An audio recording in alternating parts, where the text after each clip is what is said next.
اس سے پہلے کچھ تفصیلات سمجھ لیں تو انشاءاللہ آیات کا ترجمہ آسان ہو جائے گا۔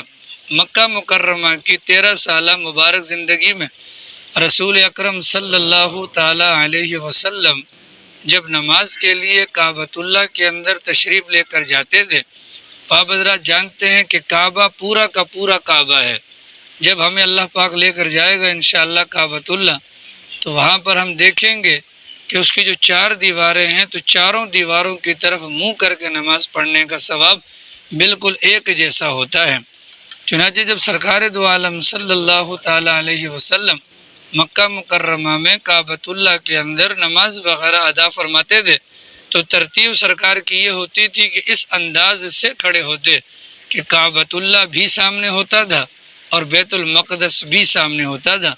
بعض حضرات نے اس کی صورت یہ لکھی ہے کہ حجر اسود کے برابر میں جو رکن یمانی ہے، اس کے درمیانی جو جگہ ہے اس پر سرکار تشریف فرما ہوتے تھے نماز کے موقع پر، اور اس کی صورت میں کعبہ بھی سامنے ہو جاتا تھا اور بیت المقدس بھی سامنے ہو جاتا تھا۔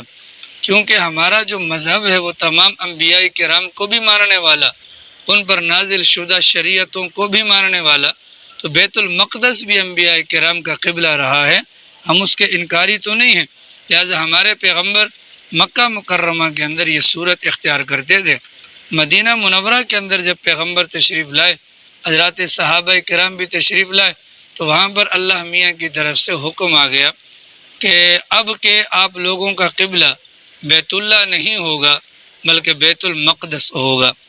اب جب مدینہ منورہ کے اندر یہ حکم آیا، اللہ کے نبی نے اور اللہ کے نبی کے ساتھ تمام مسلمانوں نے کعبۃ اللہ کو چھوڑ کر بیت المقدس کی طرف منہ کر کے نمازیں پڑھنا شروع کر دیں۔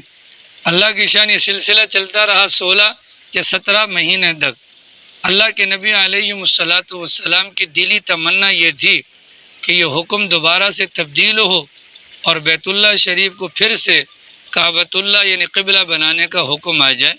اس کی بنیادی وجہ کہ سرکار کی پیدائش مکہ مکرمہ میں، اور عرب کے لوگوں کے لیے بیت اللہ کے علاوہ کسی اور کو کعبہ بنانا یہ بہت دشوار عمل تھا۔ اب ظاہر ہے کہ سرکار کے ساتھ جو مہاجرین آئے ہیں وہ سارے کے سارے عرب کے لوگ ہیں کہ جن کی گٹھی کے اندر اللہ تعالیٰ نے کعبے کی محبت کو ڈال دیا، لیکن اب اللہ کا حکم آ گیا تو چھوڑنا تو پڑا، لیکن یہ چھوڑنا ان کے لیے وقتی طور پر تھوڑا گراں ضرور تھا۔ اس وجہ سے سرکار کی بھی تمنا دی۔ دوسری وجہ سرکار کی تمنا اس وجہ سے بھی دی کہ یہ کعبہ وہ ہے کہ جو سب سے پہلے حضرت آدم علیہ السلام کا قبلہ رہا اور پھر حضرت ابراہیم کے ہاتھوں سے تعمیر کردہ اور ان کی اولاد کا قبلہ رہا، لیکن اللہ کا حکم تھا اور حضرت نے اور صحابہ کرام نے کعبۃ اللہ کے بجائے بیت المقدس کی طرف منہ کر کے نماز ادا کرنا شروع کر دی۔ اور اس میں تیسرا جو مقصد تھا اللہ میاں کی طرف سے جو اس موقع پر کعبے کی تبدیلی کا حکم دینے کا تھا کہ جو یہودی لوگ تھے، یہودیوں کے دل کو اپنی جانب مائل کرنے کے لیے یہ طریقہ کار اختیار کیا گیا تاکہ یہودی یہ نہ کہیں کہ یہ کوئی اور لوگ ہیں، بلکہ ان کے دل میں یہ بات آئے کہ بھئی جس طریقے سے ہمارے پاس پیغمبر آتے گئے اسی طریقے سے ان کے پاس بھی پیغمبر آئے ہیں، اور جس طریقے سے ہمارے جو پیغمبر تھے وہ ہمارے قبلے کی پیروی کرتے تھے، تو یہ دعوت ہمیں اگرچہ اسلام کی دیتے ہیں لیکن ہمارے قبلے کو اور کعبے کو یہ بھی مانتے ہیں۔ چنانچہ مقصد یہ تھا ان کا دل نرم ہو جائے، لیکن جو یہودی قوم تھی وہ متعصب قوم تھی، ضدی اور انادی قوم تھی، انہوں نے مسلمانوں کی اس رواداری سے بھی فائدہ نہ اٹھایا اور اپنی ضد بازی پر اور اپنی ہٹ درمی پر قائم رہے۔ ان کو ایک موقع تھا اسلام کو قریب سے دیکھنے کا اور سمجھنے کا، لیکن اس موقع سے انہوں نے فائدہ نہیں اٹھایا۔ چنانچہ نتیجہ کیا ہوا؟ فائدہ نہ اٹھانے کی وجہ سے وہ راندے درگاہ ہو گئے، وہ مردود ہو گئے، وہ ملعون ہو گئے۔ ان کا دعویٰ تھا، ابراہیم یہودی تھے، اس دعوے کی صداقت تو تب سچ آتی کہ جب وہ کعبۃ اللہ کو اپنا قبلہ مانتے، لیکن وہ کعبے کو قبلہ نہیں مانتے تھے۔ نام حضرت ابراہیم کا اور قبلہ یا کعبہ وہ جو بیت المقدس کے اندر موجود ہے۔ چنانچہ اللہ تعالیٰ نے 16 یا 17 مہینے کے لیے جو حکم جاری کیا، اب اللہ نے آگے چل کر حکم چینج کرنا تھا۔ پیغمبر کی خواہش پر قبلہ مسلمانوں کا کعبۃ اللہ کو بنانا تھا، لیکن اس سے پہلے ہی اللہ تعالیٰ نے پیغمبر کو اور مسلمانوں کو بتلا دیا۔ اب جب یہ حکم آئے گا نا کعبے کی تبدیلی کا، یہ بیوقوف لوگ، یہودی بیوقوف لوگ تم پر اعتراض کریں گے۔ کیا اعتراض کریں گے؟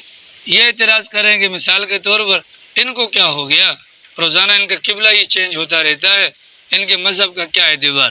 یا یہ اعتراض کریں گے معاذ اللہ کیا ان کے اللہ کو علم نہیں تھا پہلے کہ کبھی وہ کبھی یہ کبھی وہ؟ گویا کہ معاذ اللہ اللہ کی ذات پر یہ کیچڑ اچھالیں گے۔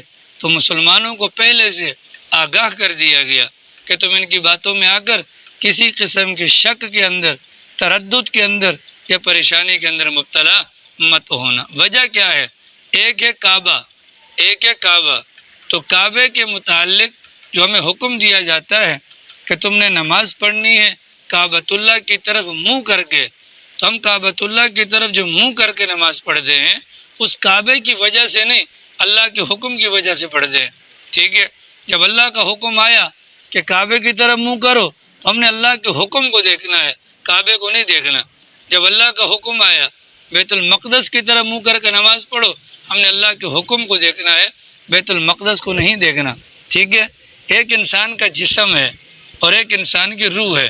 یہ جو کعبہ ہے، کعبے کی طرف جو گھمایا جاتا ہے یہ انسان کے جسم کا تقاضا ہے، اور جو انسان کی روح ہے، اصل انسان کی روح ہے، اور روح کا جو رخ ہوتا ہے وہ تو ہمدن اللہ کی ذات کی طرف ہوتا ہے۔ یہی وجہ ہے اگر کوئی انسان سفر کے اندر ہو اور قبلہ معلوم نہ ہو رہا ہو، قبلہ معلوم نہ ہو رہا ہو، اسے حکم دیا جاتا ہے تم اندازہ لگاؤ، جس کو تحری کہا جاتا ہے، تم اندازہ لگاؤ اور غالب گمان کے مطابق تم نماز اس کی طرف منہ کر کے پڑھ لو۔ اب اگر نماز کے بعد پتہ چل گیا کہ یار قبلہ اس طرف تھا، میں نے نماز اس طرف کر لی، تو بھی فرق نہیں پڑتا، نماز دہرانی نہیں پڑے گی۔ وجہ کیا ہے؟ اس وجہ سے اللہ تعالیٰ نے وہ جو حکم دیا ہے اس حکم کے پیچھے اللہ کا حکم اصل ہے، اللہ کا حکم اصل ہے۔ وہ چار دیواری یا بیت المقدس یہ اصل نہیں ہے۔ اللہ نے کہا گھوم جاؤ تو ہم گھوم گئے، اللہ نے کہا ادھر گھومو ہم ادھر گھوم گئے، اللہ نے کہا ادھر گھومو تو ہم ادھر گھوم گئے۔ اتنی بات واضح ہو گئی۔